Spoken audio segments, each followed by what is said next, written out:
If you are into recording drums, this is your video. Welcome. Let's do a drum session together. And let's do this at a great studio in the beautiful city of Porto in Portugal. And let's do this with no other than the one and only Gomez, the producer, who is known for getting very organic, vibey and natural drum tones. And who's known for putting a lot of effort into making the drums sound great in the room, making them sound right at the source.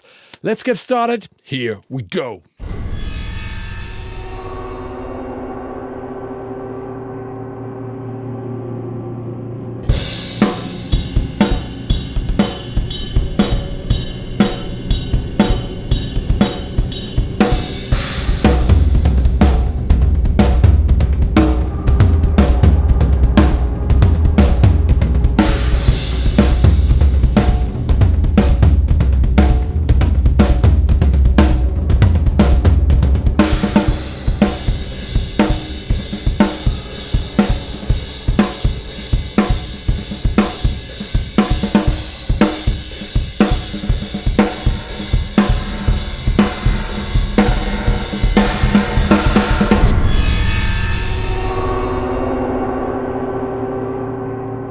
So when I visited Gomez in Porto, we were actually filming a Paradise Lost mixing course. Link below. If you're into Paradise Lost, check it out. Includes the Multitracks really cool course.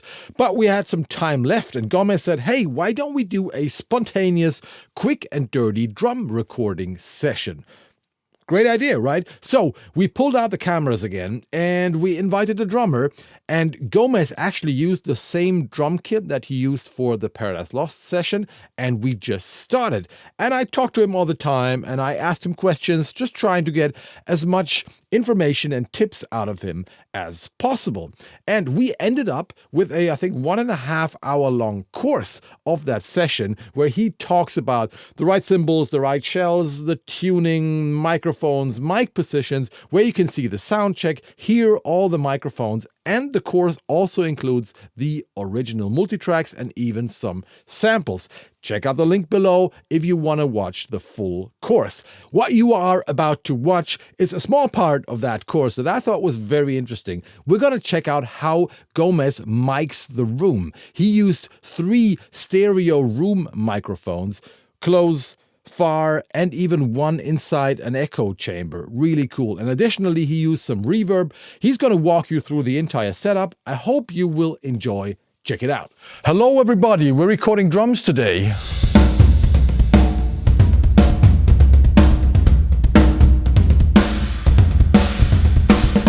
Wonderful setup, don't you think?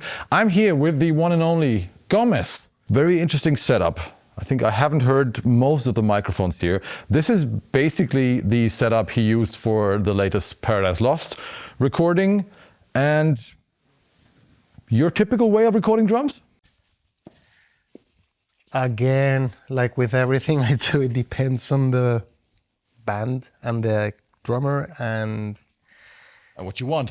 And what I want. Yeah, it depends on the music. I do always, or 95% of the time, I will choose the drums, the drum heads, the cymbals, the snares, absolutely everything, because I think I have a pretty good knowledge of how these things sound like and what works best. How often do you fight with drummers?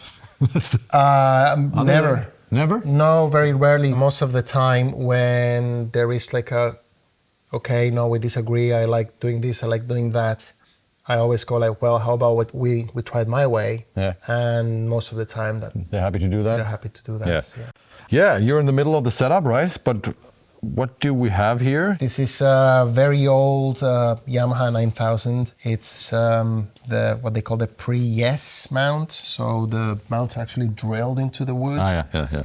And they also have very round bearing edges. Mm-hmm. So they sound very different to the modern 9000s, which have proper mounts and very sharp edges. So it's a very fat sounding kit. It's very versatile. It's not the easiest to tune sometimes. Not a lot of sustain either, so it doesn't ring out forever because I think it's the bearing edges. Mm-hmm. And birch, right? It's a birch kit, 2216 14-12, 16-16. And for snare drum, right now we have a Gretsch Bell Brass, 6.5 by 14.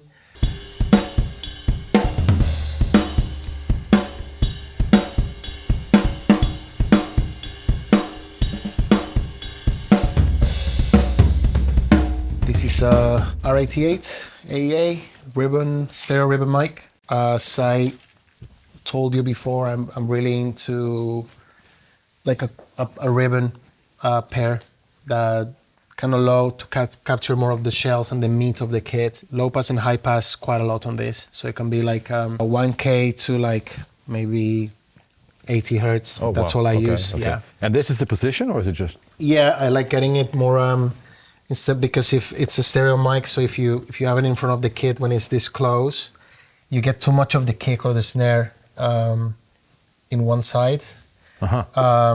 If you go from an angle, So facing the smaller tom, more or less, right? Yeah, it's a bit more balanced this way, I find. Okay.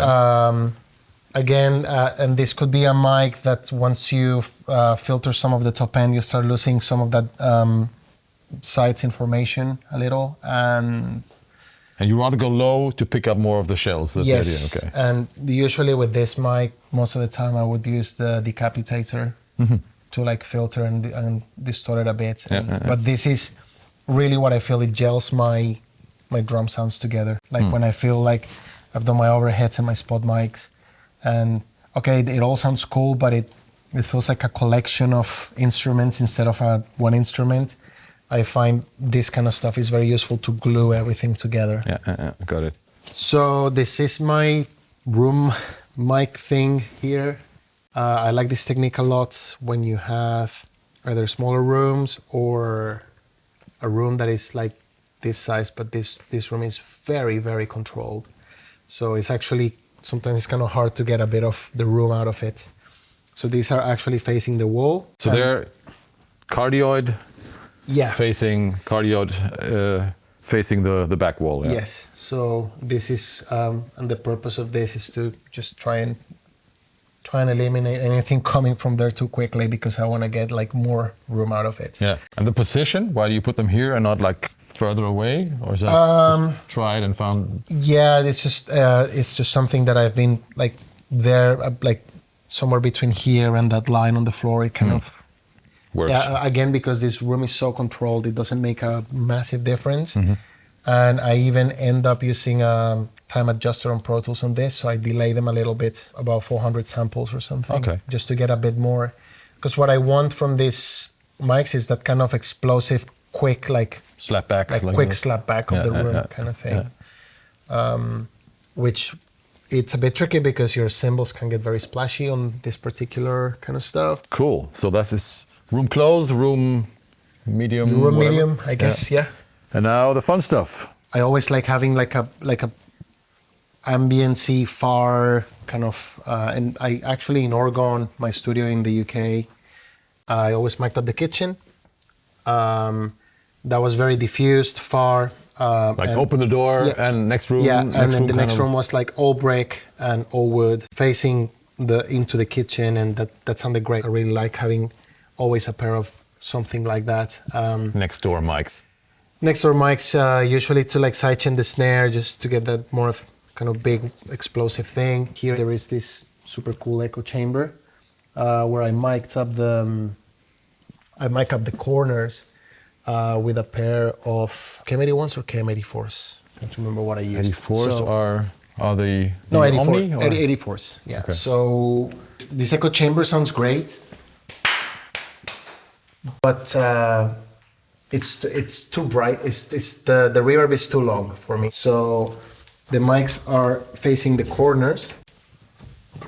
All right. Okay. So that's how I mic them up. But then to shorten the decay, you block the back. I just block the back. So, and that just literally takes like considerable amount of like the reverb out. Cool. The time. And you just leave the door open, so the drums like okay. Exactly. And then we've got this weird sail here that you can adjust, but you said it's not really making a huge difference, right? Yeah, I mean it's not enormous difference as far as I can tell, but it's It's fancy. I mean, like if it's fancy, and I think if you really like lower it like considerably, and you place your mics in a different spot or something, then yeah, you'll definitely hear.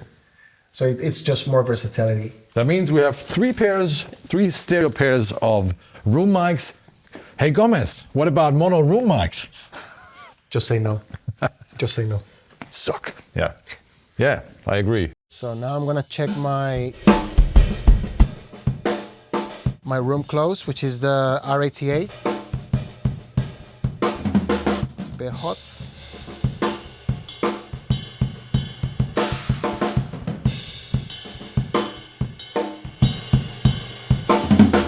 So with this, what I try to do, of course, it's gonna be the snare's gonna sound more on one side and and the kick on the other. I just try with the gains to like match it a little. So this is what they sound like.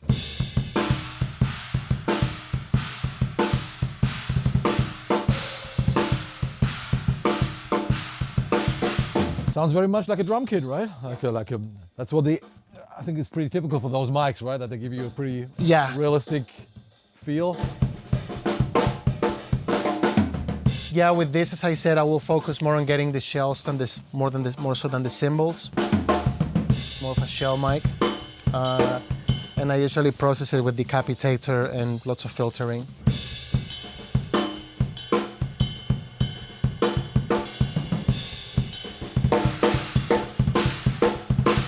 Then I'll move into the JZs, the room far.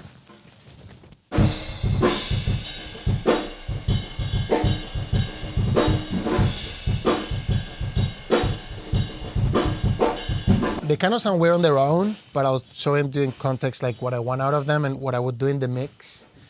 Is as I said to you earlier, like I want more of this kind of like quick kind of slap of the room with this. And then we move on to the echo chamber.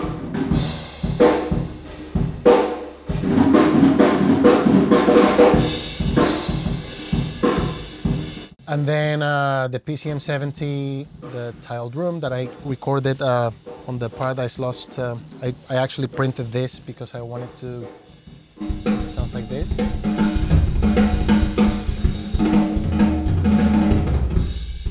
I'm sending some drums, some shells, some overheads, mostly snare bottom, because I'm just after the splashy, bright thing.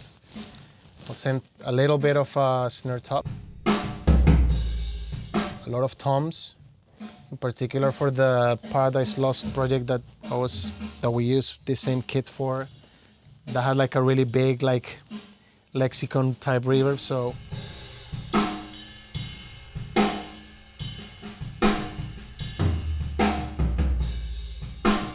And then I'll just show you how all this mess sounds in context.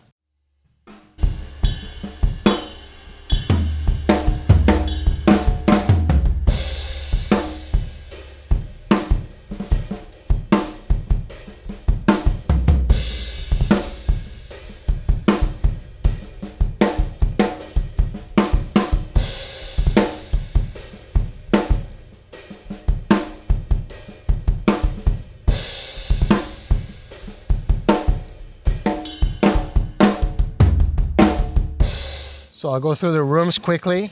I'll take them, just mute this all now. So that's my drum sound without any room mic.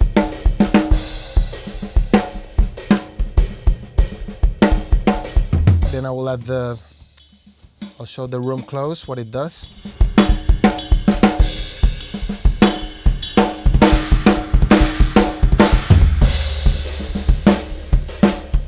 That's feeling more like a kit. If I take it out,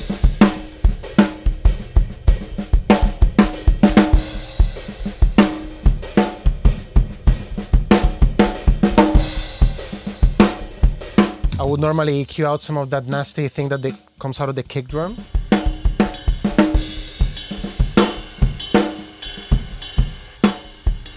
Now I'll show you the room. I'm gonna mute the room close now, and I'll show you the room middle.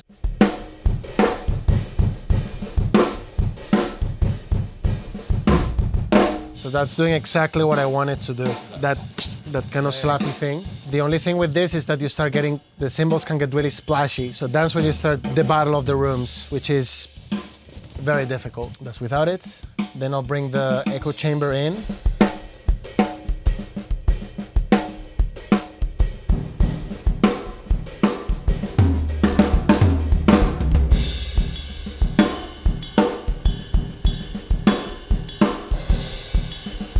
Sounds more like a tiled room than the tiled room from the PCM, right? Sounds like a very nice algorithm. And then the PCM 70, which I print with the tiled room preset.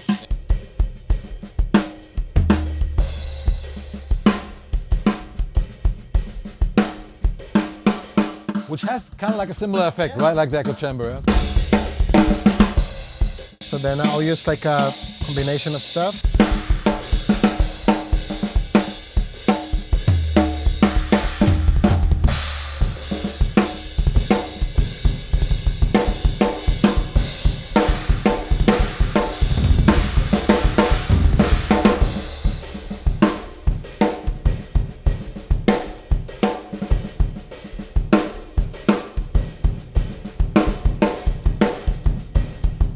So far, things sound pretty cool to me.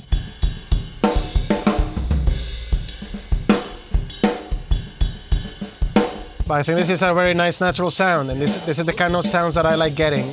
Great. I got to interrupt you here. I'm very sorry. I hope you enjoyed our little trip to Porto. If you want to see more, if you want to see the entire session, check out the link below to the full course, which also includes the raw multitracks and some samples. As usual, you can also join my academy, Kohle Audio Cult, which includes all our courses. That's much smarter. Just join it, and you will get everything we have released, which is so much now. You will be excited. That's all for today. Thanks to Gomez. Don't forget to leave a comment, subscribe to this channel, and do the usual stuff.